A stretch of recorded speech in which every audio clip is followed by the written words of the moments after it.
Assalamualaikum warahmatullahi wabarakatuh. Orang pria asal Texas, Amerika Serikat yang bernama Brandon merupakan seorang mualaf dan ingin mengajak neneknya juga masuk Islam.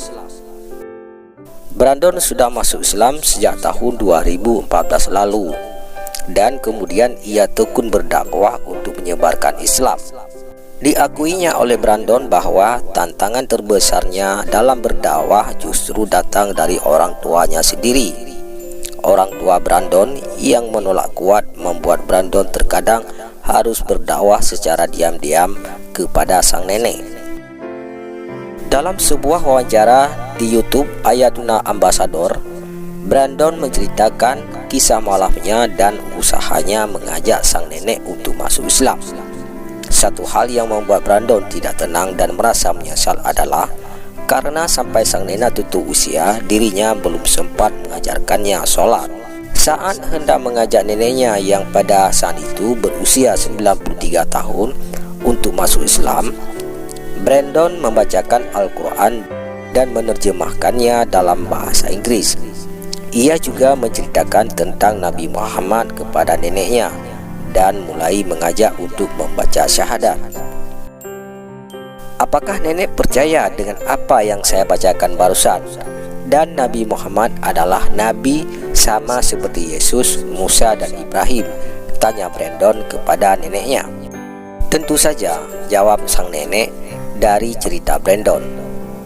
Apa nenek ingin mengambil langkah awal untuk dapat jaminan masuk surga dan menjadi bagian dari umat Nabi Muhammad dengan berucap syahadat bersama saya?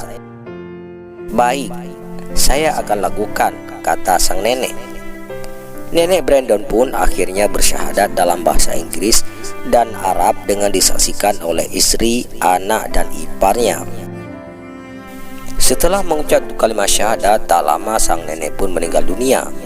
Dalam kisah ini, ada satu hal yang membuat Brandon tidak tenang adalah karena sampai sang nenek meninggal, dirinya belum sempat mengajarkannya sholat.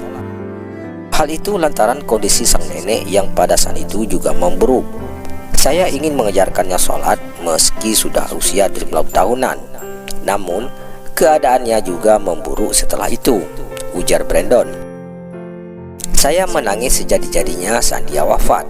Saya menyesali diri saya sendiri sebab Allah akan meminta pertanggungjawaban saya karena tidak mengajarinya sholat. Brandon, kamu belum mengajari aku cara sholat, cerita mimpi Brandon. Maka saya ajari ia sholat di dalam mimpi, lalu ia ikut sholat bersama kami di dalam masjid, ungkapnya lagi. Setelah mendapatkan mimpi yang luar biasa itu, Brandon pun merasa lebih lega dan senang karena sudah bisa mengajari neneknya sholat setelah menjadi seorang muslim.